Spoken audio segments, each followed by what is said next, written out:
Hello everyone, I'm Robert McCormick and I'm grateful for the invitation to speak to all of you. This is a new way of doing things, and usually when I've done presentations like this, it's been in the context of a master class where I can suggest some techniques and things for people who are willing to try, and then I can, give my suggestions and feedback. So we'll see how this goes, but I'm happy to follow up with any of you if you want to reach out directly with any questions or if you'd like any clarification. So welcome virtually to St. Mark's Church on Locust Street in Philadelphia. And I'm the console of the 1936/37 Aeolian Skinner organ. And I am going to start with hymn playing and some ways that one might elaborate hymn playing. I should also mention before I go much further that I'm grateful to our assistant organist and choirmaster, Brian Dunewald, who's assisting greatly with the recording to give you a higher video and audio quality than I would be able to do on my own. So if it comes across well, which thanks to him it will, we certainly owe him for that. Now I'm recording this on December 23rd, which happens to be, there's something looming large, even though it's different this year. But I decided not to focus on Christmas hymns because it won't be Christmas by the time you watch this, and you'll probably be sick of hymns anyway, and all everyone probably wants to hear are the Wilcox arrangements anyway. So why would they want to hear what I do with them? I did think of a fairly beloved Epiphany hymn. You'll be watching this after the Epiphany too, but that's As with Gladness, Men of Old, of course, to the tune Dix. And I've got the hymnal 1982 in front of me, 119. I believe it's in many hymnals, and perhaps you can find it in yours. And of course, it's also used for other texts as well, like For the Beauty of the Earth and some other hymnals. So I think that without wishing to belabor this point too much, I don't want to be irresponsible, and I want to do no harm. So I always encourage people to keep in mind that all organ playing, whether it's creative hymn playing or improvising or anything of the sort, should be first and foremost beautiful organ playing and beautiful music making. And also, if it's for accompanying hymns for congregational singing, then it of course should be singable and should enhance the singing of the hymn rather than interfere or detract from it. I wish I could tell you that I've never done anything at the console that wasn't beautiful music making or that didn't interfere with congregational hymn singing. In my younger days, a colleague once said, when I was in New York, said that I've noticed that you do just enough so that you keep the upper hand. Well, I thought it was kind of funny at the time, but perhaps, I hope, maybe I've matured a little bit.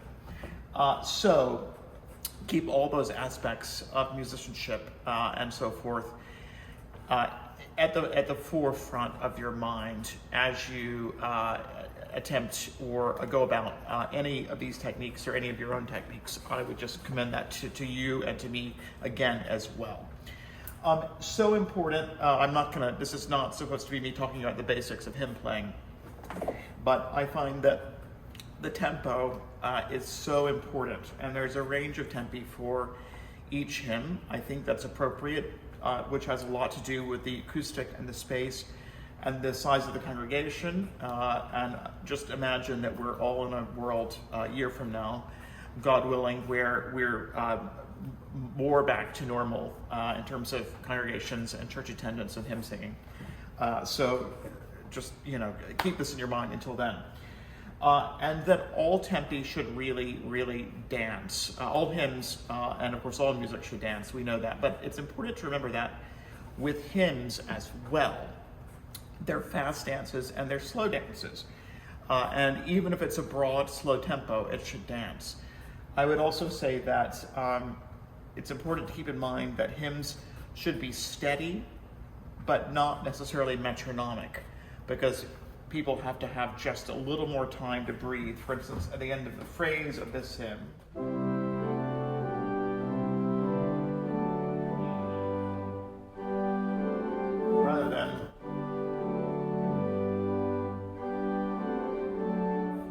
So just keep that in mind so that as you do all these things. So one of the things that one can do, a fairly straightforward thing, of course, is to solo out the melody for either the introduction or a first verse or another verse.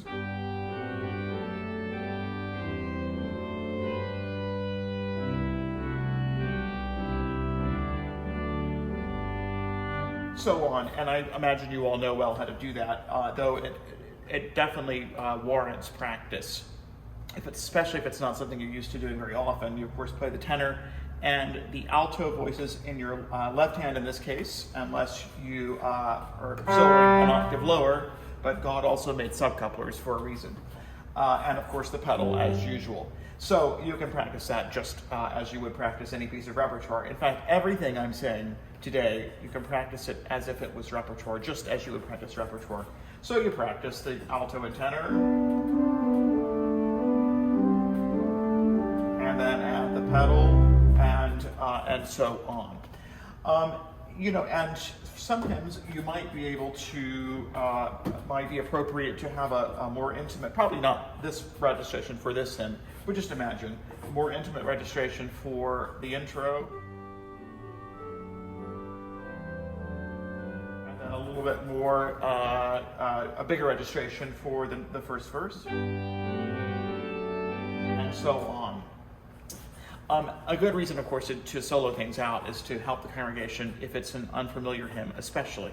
But it can also be a nice musical effect. Now, one can also ornament, and I would recommend this only if it's a hymn tune that's well known to the congregation and or has strong choral leadership.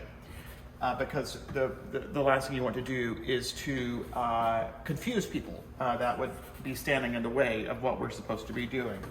So let's say I want to ornament say an introduction for the hymn tune Dix, and let's see what happens.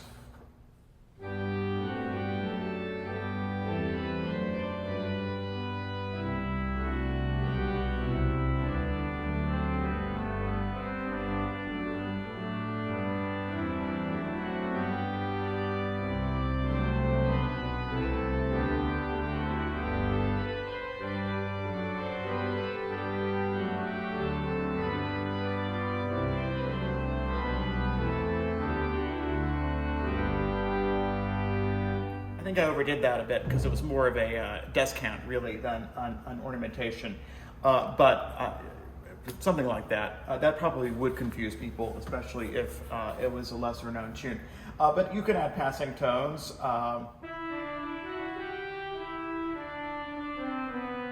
And so on.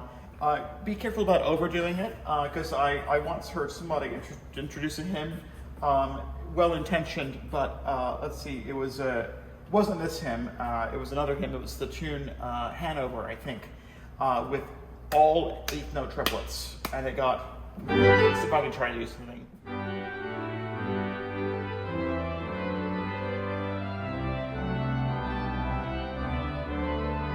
Something like that, and it was kind of jolly, but it was a little much.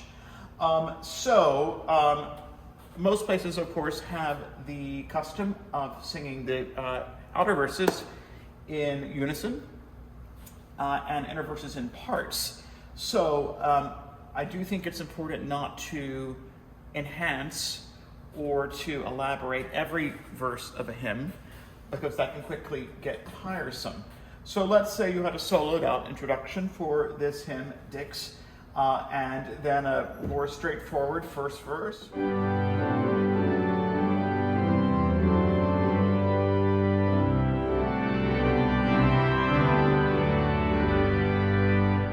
Verse 2, a nice registration that sort of contrasts but isn't jarring. Let's say that was our first the foundations on great and choir and more or less full swell. Verse 2, sort of a plain note.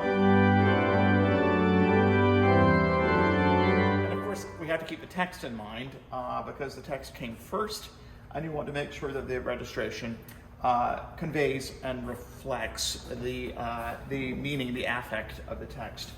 I do find that part of a verse, if not an entire verse, without pedal, without that 16-foot sound, even if it's no 16s in the manual, just that constant 16-foot sound in the pedal can get tiring.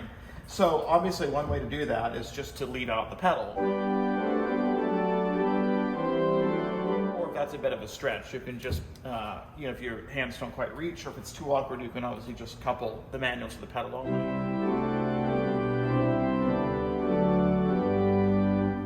There are things that one can do on inner verses if there's a choir and congregation that is secure in the singing, and that is to sort of create an organ descant. And one thing that I like to do is to sort of move everything up within about an octave and a half or 2 octave register. The best way to practice that is to move the bass up an octave. Or the best way to do it, I should say, not necessarily to practice it, is to move the bass up an octave and put the alto above the treble line.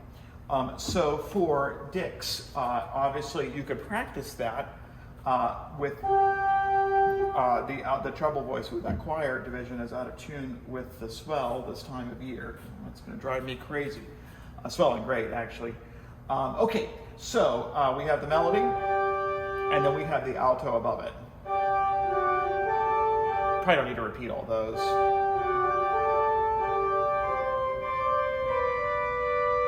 And so forth, okay? And you can practice it that way. Go on. There's something out there too, isn't it? Becky. And then you can practice the lower 2 parts.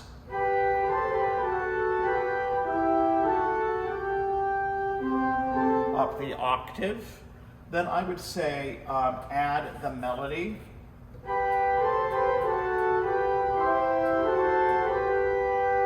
So forth. And then the whole thing, add the alto in. Now what you want to do is you were having, there's nothing that's not in the harmonization. Things are moved around and some voices may be doubled. So we end up with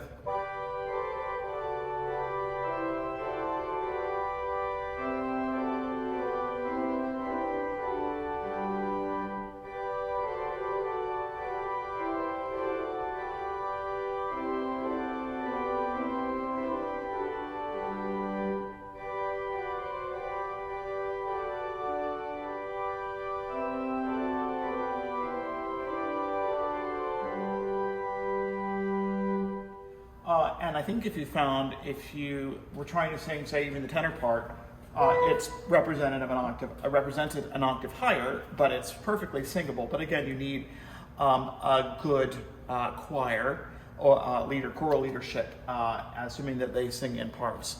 And if they sing in unison, they're not part singers. Well, that should be fine as well, as long as that's secure. Another step beyond that is to do something a little more creative than just moving the alto line up an octave. Because, let's face it,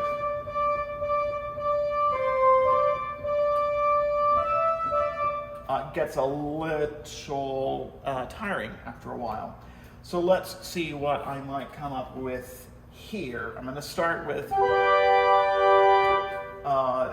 voice as I described earlier.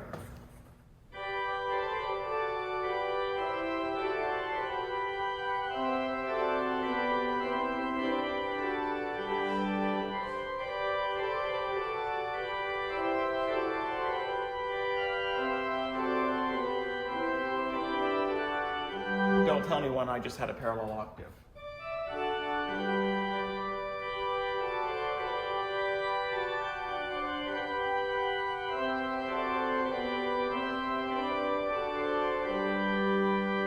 And what you might do is don't be afraid to write things down. As you practice, there's no shame in writing these things down. And so whether you write it in the hymnal or you make a photocopy, or you would just get another sheet of manuscript paper to sort of map out what your little descant is going to be. That can be a very useful tool. And certainly don't try this in the moment until you've practiced it thoroughly. Because everything I'm suggesting to you, not that I always achieve 100% success or I'm always completely happy with the results, if only that was true, but it's born of having spent a lot of time over many years practicing these things. I think I'd like to save the idea of more elaborate free harmonizations for just a little bit later, so it's maybe just in a couple of minutes. I do want to, I think I'm going to go to another hymn now, and I want to talk about maybe other things you can do with the introduction. So let's see what the luck of the draw is. Maybe we should stay in the Epiphany section. Okay, the tune is Puer Nobis. At least in this hymnal, it's set to at least 2 or 3 different tunes, a text rather. But here in the Epiphany section, it's What Star Is This?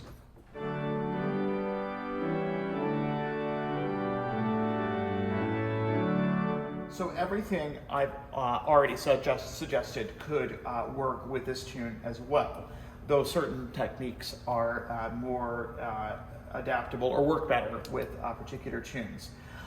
So the purpose of an introduction is to introduce the hymn, and if every introduction sounds the same, and if you can't tell what the hymn is, I've heard this done, and I've probably done it myself, then it defeats the purpose.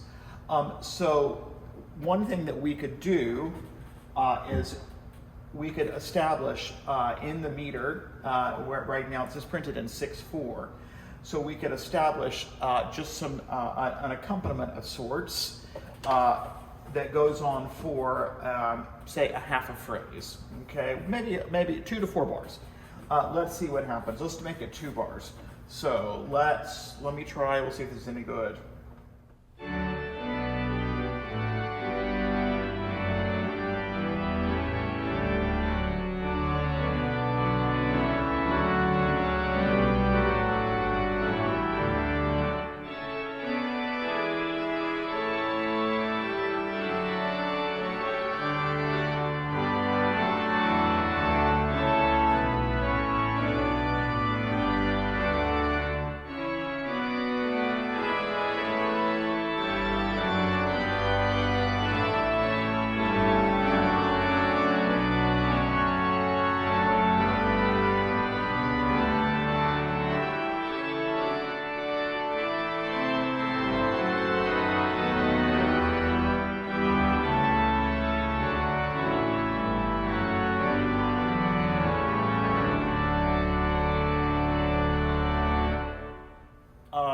So that is not going to win any prizes for new compositions of the year.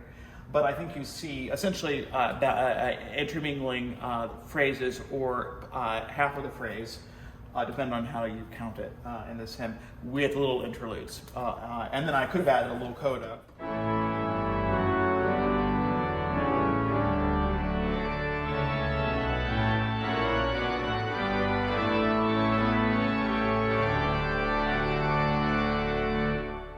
And one advantage to that is that I didn't do anything to the melody. I mean, I could have, but that might be gilding the lily just a little bit too much. You don't want to go.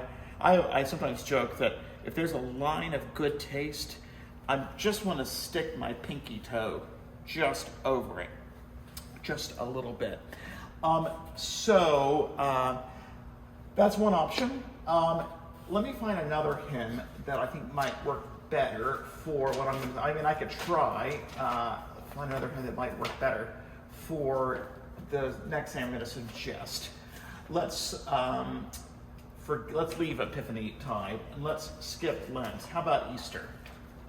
Let's hope that things are cheerier by Easter in terms of church, but we'll see. So here we are in the Easter section, and we have the tune Eloquent, which in this hymnal is set to the day of resurrection, and I know it's used for other texts in other hymnals as well. So one has to be careful about overusing loud things. It doesn't sound loud. It's the trumpet on Shema in the back, and it's one of my favorite stops on the organ. But I have to remind myself it can't be my favorite on every hymn every Sunday.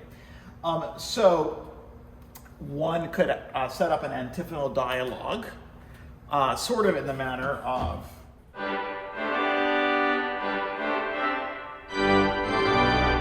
Not exactly. So let's see what happens if this is, say, an introduction.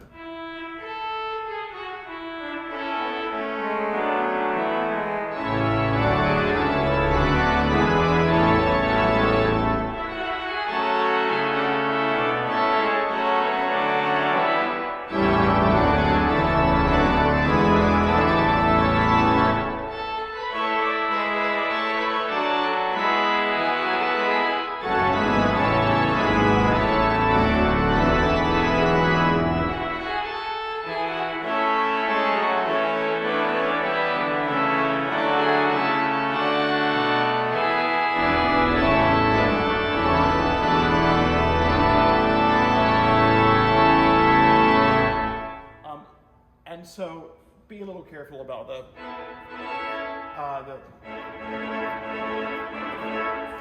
can get a little bit much too quickly. And I've heard some recordings of myself where I've done that and many other things, and I wince and I think, oh my goodness, did I really do that? So let's say you did that. Let's say we did that for the first two phrases of the intro.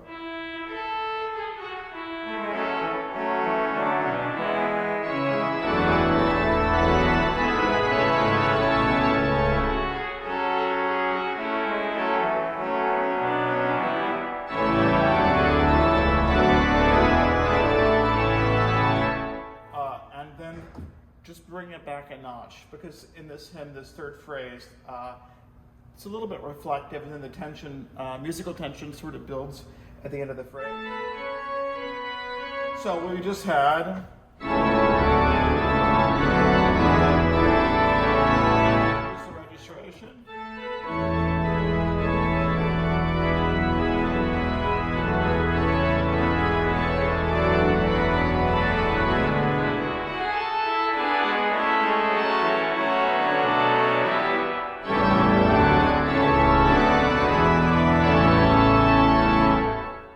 And so on, and I think they'll be ready to sing.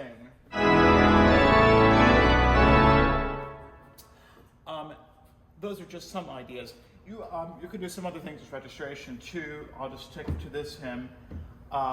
Let's say I wanted to sort of gradually build it. I could. So you have to be careful. Pedal points are great, but you can't overuse them, or it becomes just a crutch, a cheap trick. And you want to hold them long enough that they're clearly intentional and they have an impact, but not too long that everybody just goes completely nuts. So you want to hold it just, it's got to be the gold. Pedal points are one of the Goldilocks issues of music. They have to be just right. Not too long, not too short, but just right. And I can only tell you that it depends on the piece of music in question, or the hymn, as the case may be here. So let's say I'm going to use a pedal point for this and sort of start with a sort of behind the box sound. So then I will see if I can gradually sort of build the tension, partly with registration, partly with using the register on the organ, and adding voices. So here we are. Oh, and one more thing about pedal points. They tend to be better. Tonic pedal points, they have their place, no doubt about it. There are many wonderful examples from the musical repertoire that employ pedal points on the tonic. But dominant pedal points I tend to prefer, because they really build the tension and give musical direction. So in this case, in A major, of course, that's an E.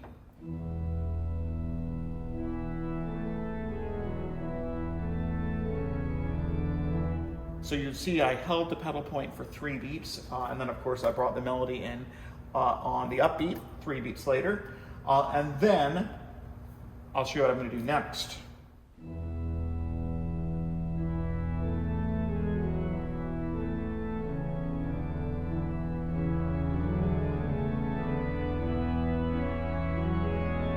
So you see that to pick up to the third measure of the phrase, I brought in a second voice, in this case mostly the alto voice, down an octave as I began down here, okay? So let me do that again.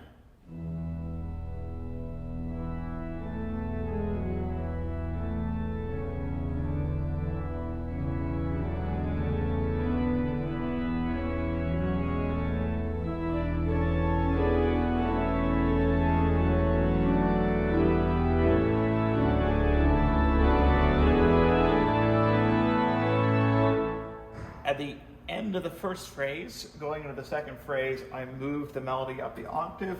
I added a bit to the registration. And then halfway through that second phrase, the pedal point was done. It had served its purpose and it was time to let it go. So let's say this is the beginning of the second phrase.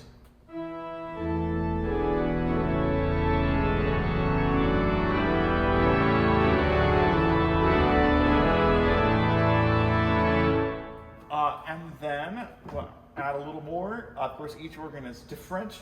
I'll take the pedal out for a bit, and I'm going to add just a pedal point on the other end of the register.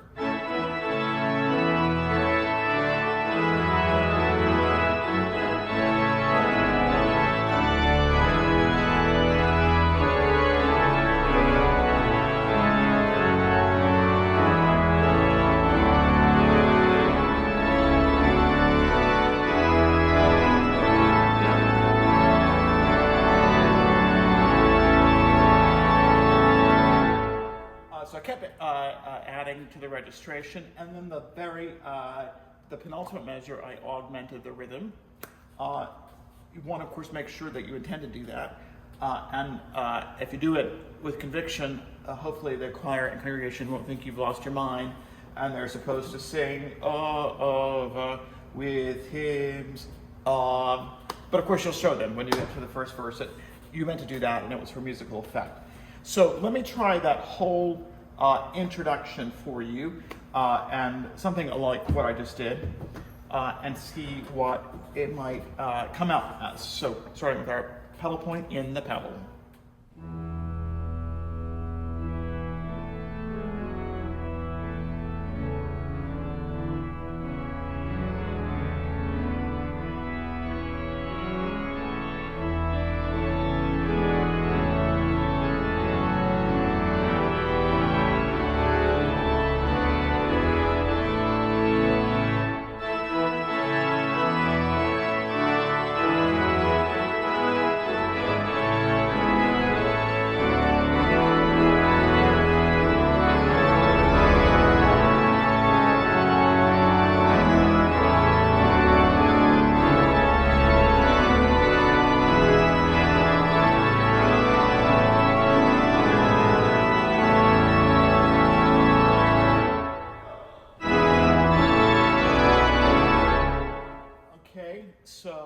There's an idea. Now, as you see, when I got to the final chord of the introduction, I just brought back that rhythmic motive, the long, short, long, almost like I meant to.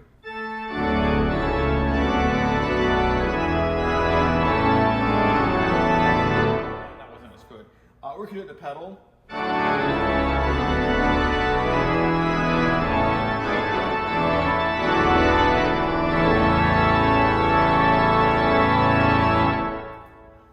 There's an idea for you. So that's only one other possibility for how you might do it.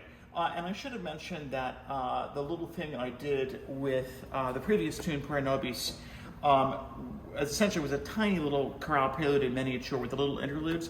And you could expand that if that's appropriate for your liturgical tradition, and it seems appropriate for that particular setting and liturgy. You could do longer phrases and longer interludes, but I would keep them proportional so you don't have 16 measure interludes and 4-measure phrases. You don't want to let the filler extend. You do want to count, and doing such a thing, count your measures so that you keep track of the time.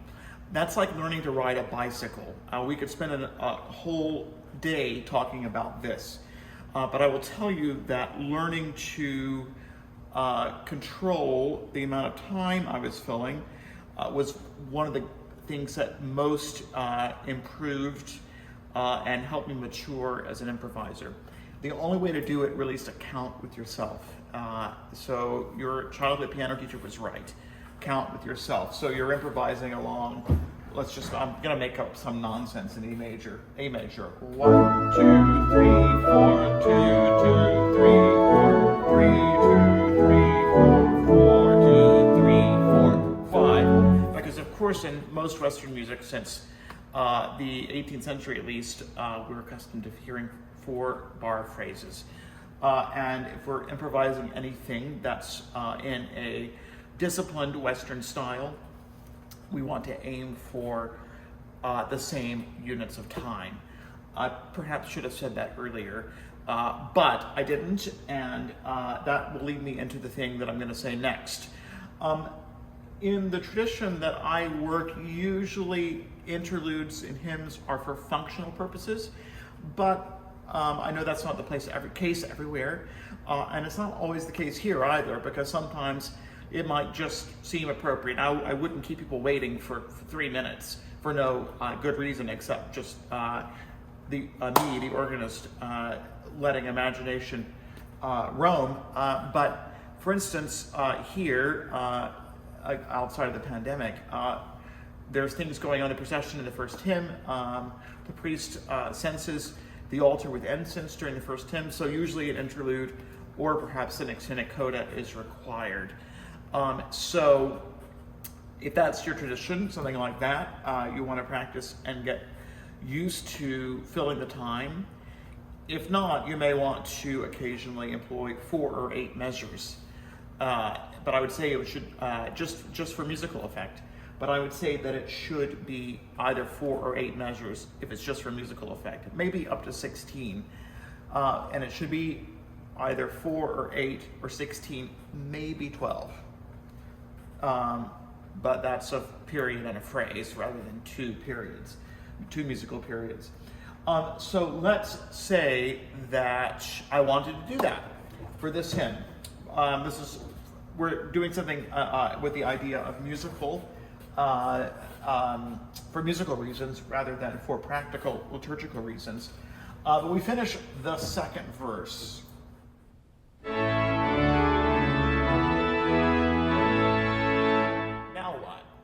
Well, the one thing we want to do is have a plan.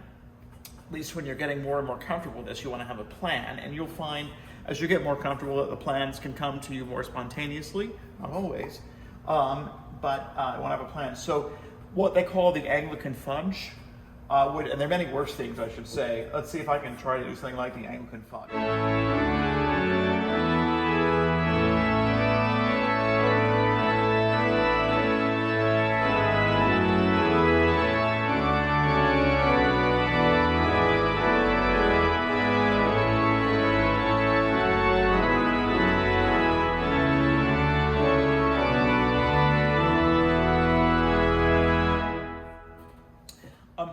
It was coherent, I think, musically. I mean, it's basically tonic, dominant, and subdominant for the most part, with some passing tones. But it didn't have anything to do with the hymn.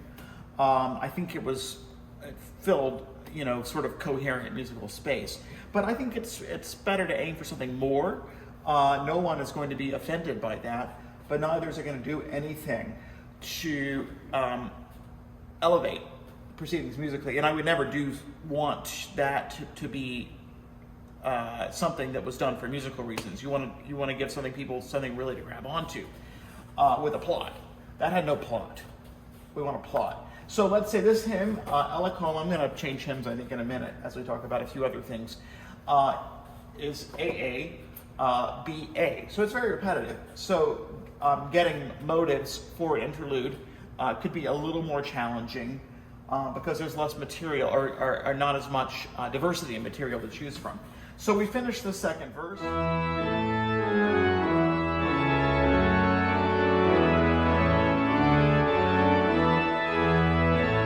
Start moving. Eighth notes. Now, our B phrase gives us some possibilities with the melodic motive. Maybe might lead us into sequences, employing a sequence or two. Remember that 3 repetitions maximum of a sequence. So here we are. Let's see what that comes up with.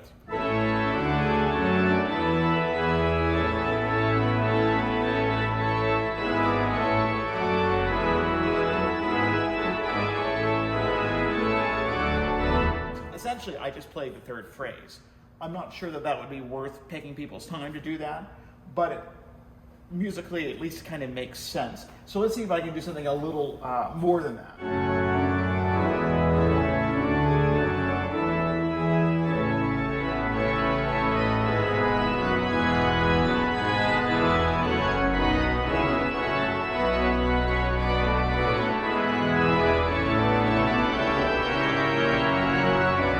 Too much sequences. I'm trying to come up with something that's so forth. Also, it's important to get comfortable modulating. The best way to practice modulating is to harmonize major and minor scales on all keys so that you're comfortable in them, and to take hymns and to transpose them. So transpose this hymn to F major.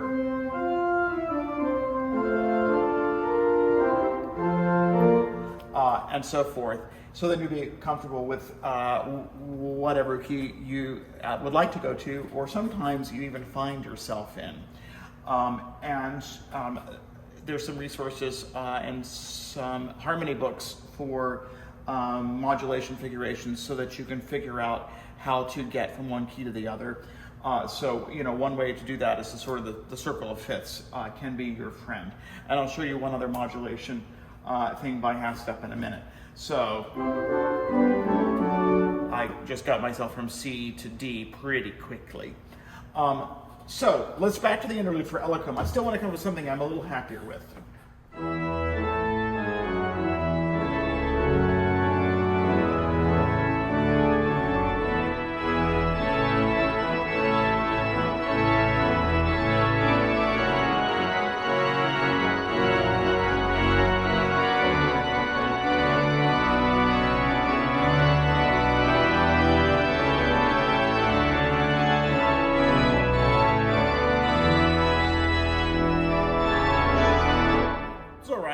I think that was my best effort of the ones I've done. But I made a motive of that melodic motive and the rhythmic motive as well. When you finish an interlude, you want to make it very, very, very clear that it's over and that it's time for most likely the final verse. And ending with the last phrase is probably the best way to do that. That's fine. It also can be musically satisfying to cadence with a half cadence on the dominant. So I just have my interlude. I did. Wasn't that fantastic?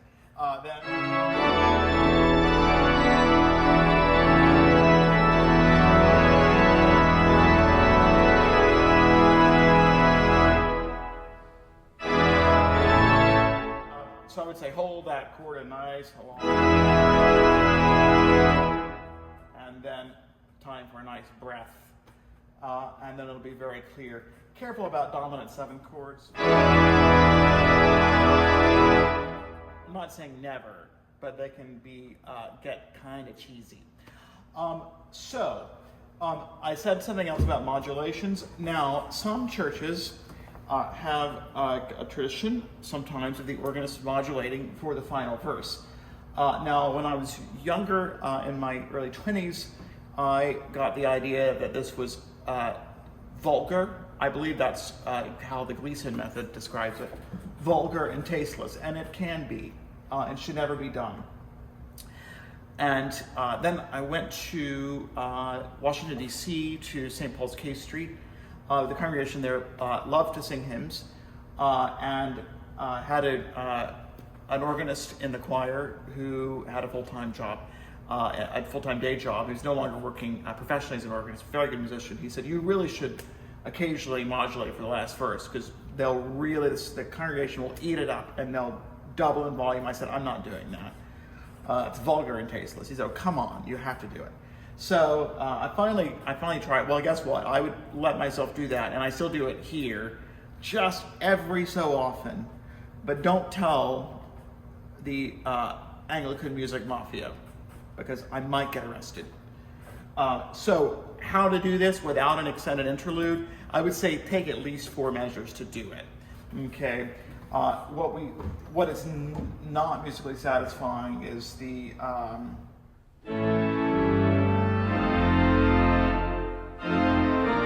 mean, people might enjoy the new key, but it's just trite. It sounds very trite. So we have here's a good modulation formula for up a half step. We're in A major. Okay, so I'm going to use the pitch names that are appropriate for A major going to B flat major. So we have, hear that. In its simplest fashion, you can dress it up with neighboring tones, so forth. The pedal or the bass voice walks down. I'm going to bring something more on the pedal so you can hear it better. Walks down by 2 whole steps.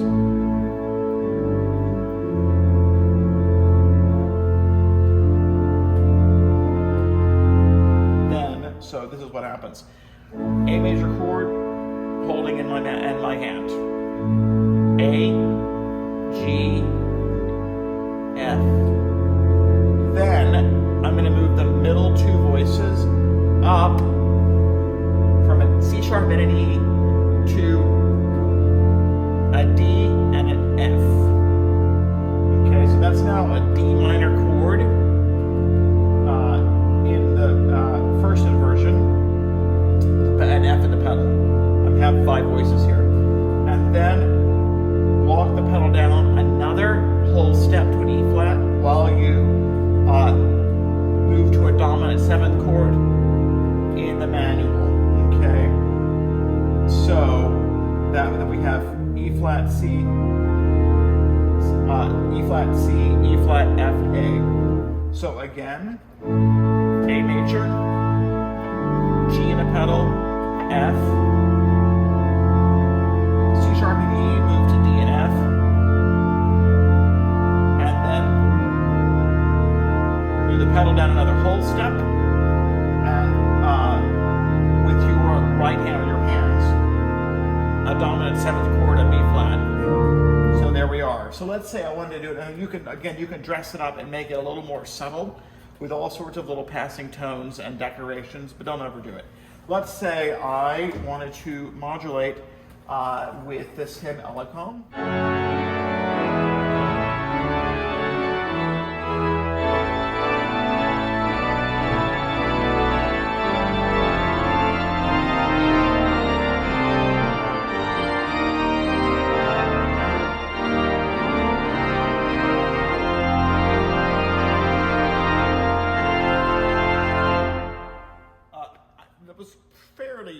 Fairly smooth modulation, I think.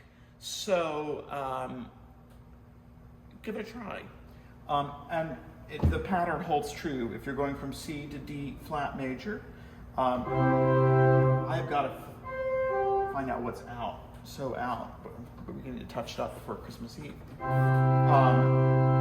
C major chord, move the bottom voice, and most likely the pedal down by whole step.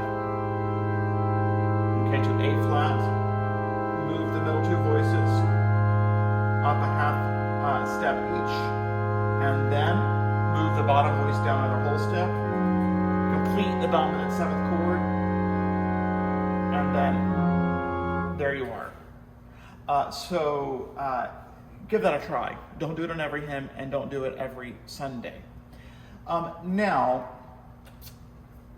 one way, let's say that you're going to do a little communion meditation and you'd like to improvise it, or some other time in the liturgy where you need 2 or 3, 4 minutes. At the moment, we're limited to 20 people at one liturgy at a time, so my communion meditations have gotten much shorter.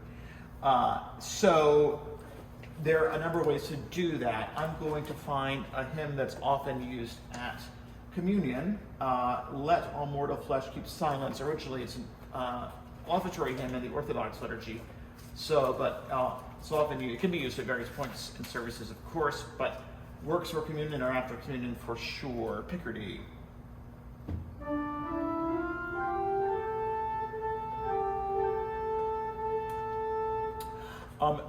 One way to do a communion meditation is to have a 4-measure intro, statement of the theme on some solo voice, another 4 measures. Okay, so we have, let's see.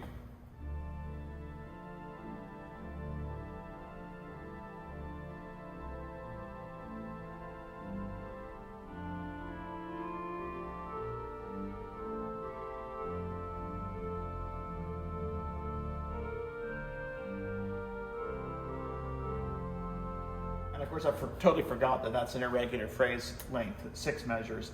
So I might actually do it again. I might do 6 measures. And you see before, my introduction was just mostly an accompanimental pattern.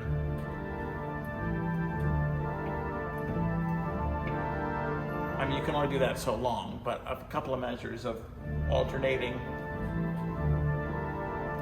the little sort of pizzicato pedal just to avoid the pedal point, or just sort of sitting there. It gives it a little, get a little lilt. So we can do another interlude, and let's say we'll move the interlude to the relative major. So we just finished the first phrase.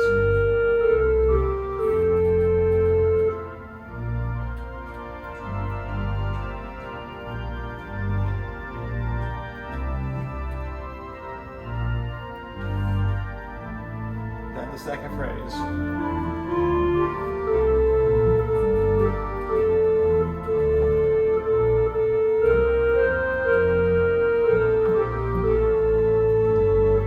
You could also have ornamented it, the second phrase, since it's another A.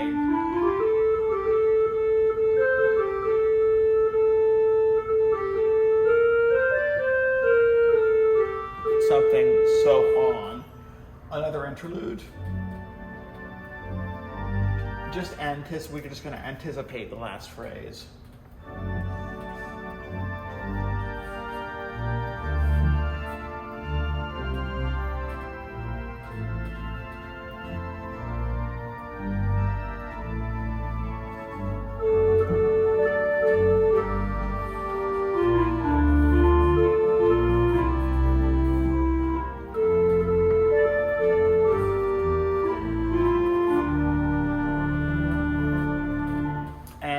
Interludes were at least supposed to be the length of the phrase to come.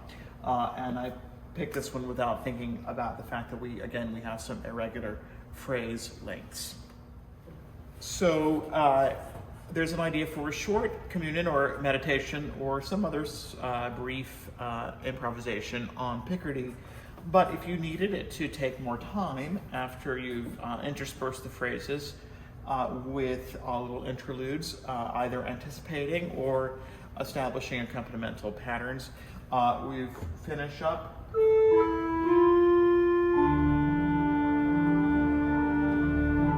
One option that's quite simple would be to play the hymn in another key. I just chose G major because G minor. I'm sorry, because it's obviously so closely related to where we were in D minor.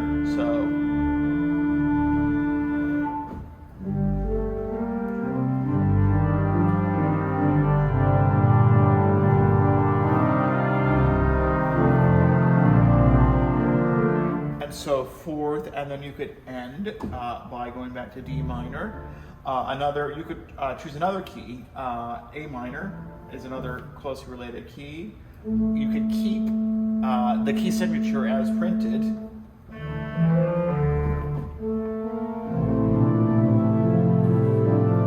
If you wished.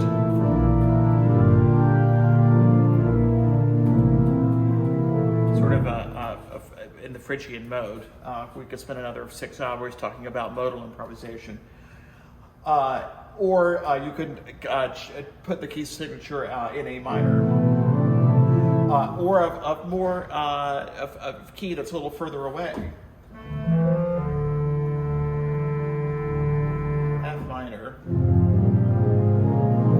That tertiary relationship, it's not a bad one. It could be a little jarring if you don't intend to do it. I suppose anything could. Or if you overdo it.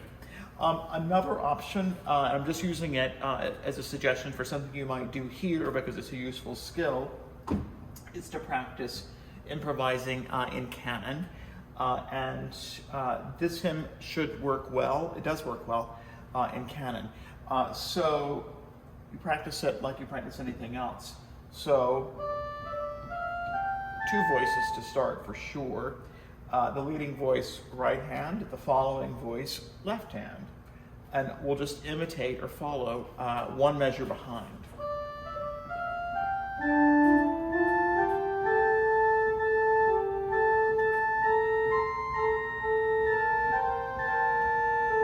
It may work better at 2 measures.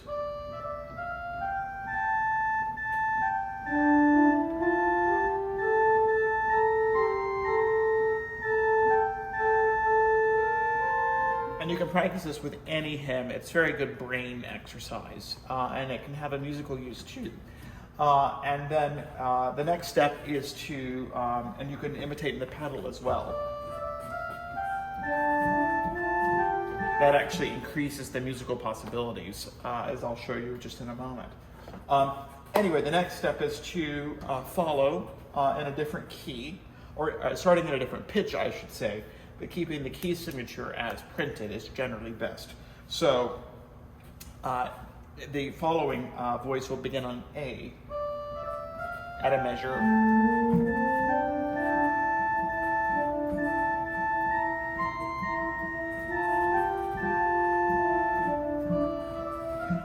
Or it could follow at 2 measures distance.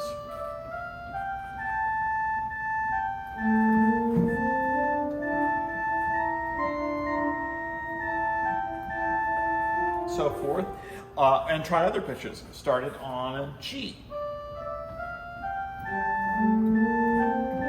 or an F, keeping the key signature.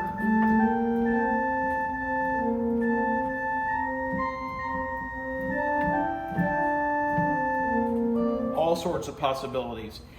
The next step is, and this is how it could be useful as sort of a middle section of a little improvisation, a little improvised prelude or communion meditation, is to establish some sort of accompanimental pattern that starts very simply, just even. D, A.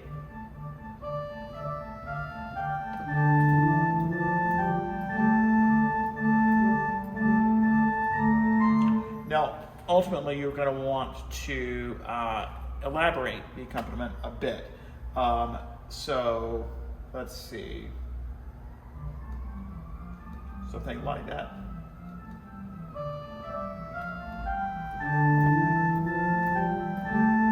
So forth, and you can do that with the answering voice, the following voice at all different pitches as well. Practice it slowly. Practice just your accompaniment, whatever you choose, and you can come up with all sorts of things. So forth, and so on.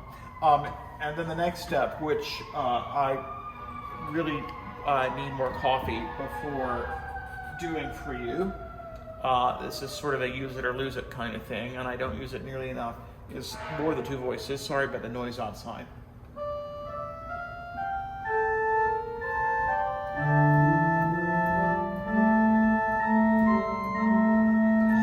forth. Like I said, I need more coffee. Maybe next time. And that definitely will increase your concentration and focus, I can assure you. So you could do a little middle section of an improvisation using some of those techniques in the same or in a different key, and then going back to the whatever at this point I've forgotten what our original complemental pattern was, and then sort of rounding it out. So you make sort of a little ABA, one of the oldies but goodies in terms of musical form. There are all so many things we could continue to talk about, and maybe we'll have the opportunity to do more another time, maybe even in person.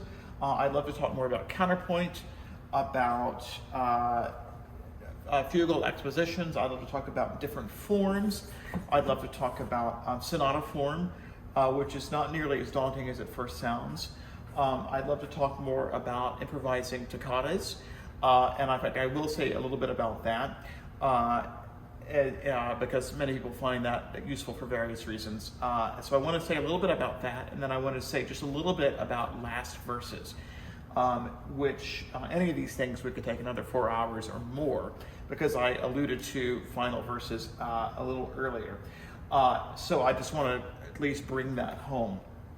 For your toccatas, if you want a short little piece, I just turned to Aurelia, one of my old favorites. You can just imitate a pattern from some of the French models.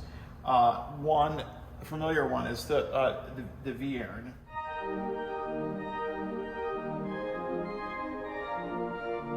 Let's see, what hymn am I doing again? I forgot. All right, so.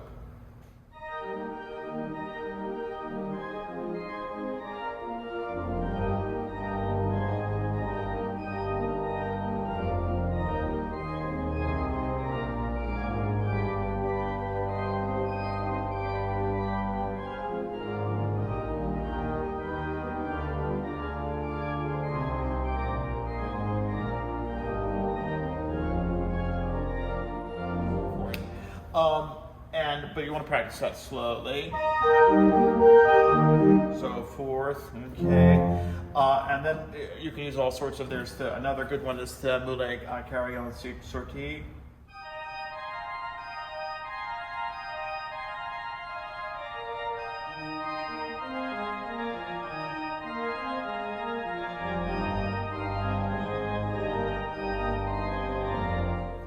That's a bit harder, as I just discovered.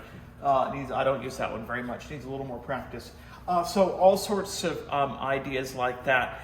And you can look at the form, the broader piece, any of those French staccato models, to get ideas and inspiration for how you may want to structure a slightly longer piece if you want to do more than just go through the hymn theme once. While I am on Aurelia, it's one of my favorite Victorian hymns. Talk a little bit about harmonizing. Of course, there are lots of good volumes out there of published harmonizations, which many of which can give you wonderful ideas. Secondary dominants, trying different chords from different modes. These are all useful ideas. Adding chromatic lines, doing all this when you practice, not trying it for the first time. So Aurelia here, let's say I'm just going to add a chromatic pedal line, and I'm going to bring something more into pedal so you can hear it better.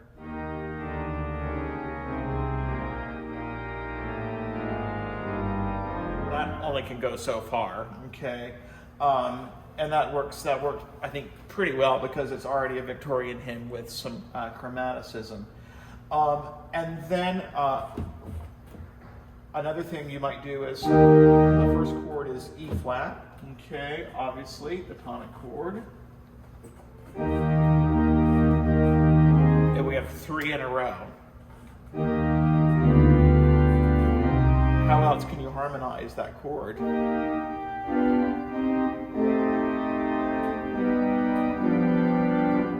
Some of those, could go on. You could too. Some more useful than others. So there's 3 chords that are different. Let's add the descending pedal line a little more to that idea. I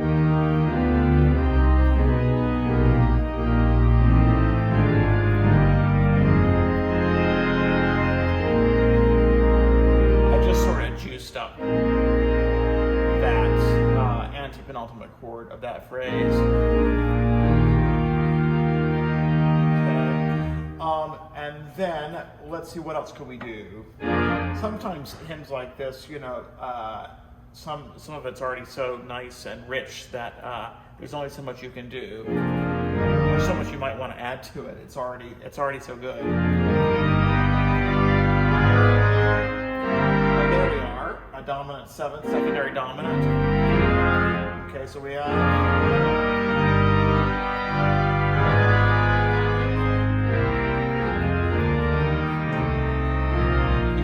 Suspension or 2, or some passing tones.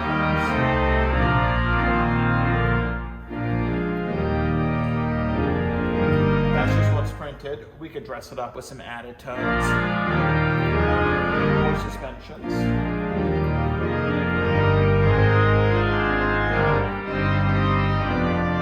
And this is such a wonderful harmonic progression that there's not much I don't think you can do to improve it.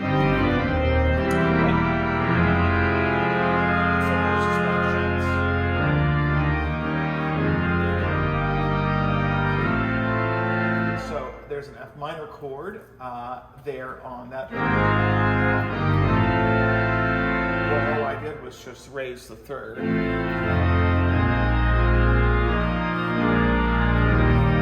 So let me go through the whole verse and just show you. I made a few simple changes that can just enhance. I don't think they're totally out of keeping with Samuel Sebastian Wesley's harmonization. I wouldn't want to make Samuel Sebastian Wesley's hymn sound like something from a completely other time and period. I don't want to make it sound like Charles Ives, for instance. But, if Wesley had a little inspiration to elaborate or ornament his hymn, what are some things he might do?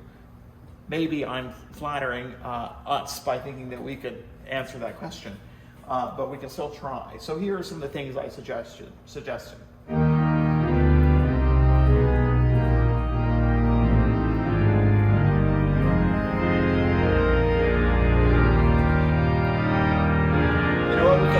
Can't.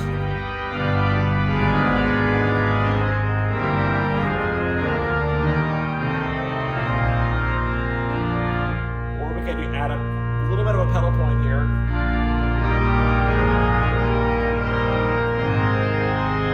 So on the 3rd phrase, we could add a little pedal point, though it might not meet the Goldilocks rule.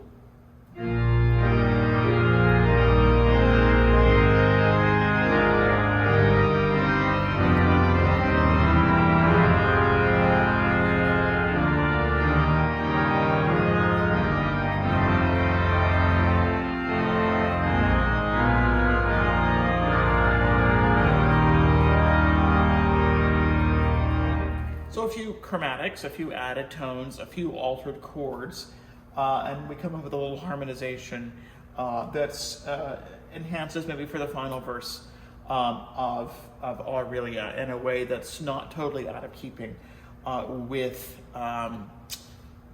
the Wesley's original harmonization. So in closing, I just wanted to share with you a brief anecdote about an experience of mine with another native of Macon. Of course, I'm a native of Macon, and I grew up at Mulberry Street United Methodist Church with the absolutely brilliant Cam Bishop, and learning at her feet from an early age. And I can't imagine a better formative musical formation. When I got to Washington, D.C., to my position there in 2008, there's a parishioner who did not like the way I played the hymn, How Firm a Foundation. I did, and I have since given it a little bit of a gospel flair.